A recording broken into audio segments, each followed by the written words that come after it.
Spanish പ്രതിരോധത്തിന്റെ അതികായകനും മുൻ റയൽ മാഡ്രിഡ് ക്യാപ്റ്റനുമായ സെർജിയോ റാമോസ് മെക്സിക്കൻ ക്ലബ്ബായ മോൺട്രയുമായി കരാറിലെത്തി.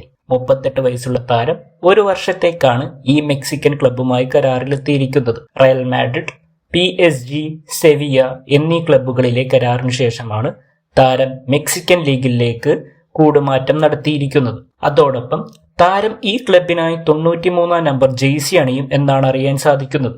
കാരണം 2014 ചാമ്പ്യൻസ് ലീഗിൽ അത്ലറ്റിക്കോ മാഡ്രിഡിനെതിരെ താരം നേടിയ ഗോളിനെ അനുസ്മരിച്ചുകൊണ്ടാണ് താരം ഈ ജേഴ്സി നമ്പർ തിരഞ്ഞെടുത്തിരിക്കുന്നത്. താരത്തിന്റെ യൂറോപ്യൻ മത്സരങ്ങളിലെ എക്സ്പീരിയൻസ് മോൺട്രിയൽ ടീമിന്റെ ഡിഫൻസിൽ ഏറെ പ്രയോജനപ്പെടും എന്ന് വേണം കരുതാൻ. നിലവിൽ ഈ സീസണിൽ 5 മത്സരങ്ങൾ കളിച്ച മോൺട്രിയൽ ടീം 6 പോയിന്റുമായി 12ാം സ്ഥാനത്ത് തുടരുകയാണ്. അതുകൊണ്ട് തന്നെ താരത്തിന്റെ വരവ് മോൺട്രിയൽ ടീമിന്റെ ഡിഫൻസിന് ഈ സീസണിൽ ഏറെ പ്രയോജനപ്പെടും എന്ന് വേണം കരുതാൻ.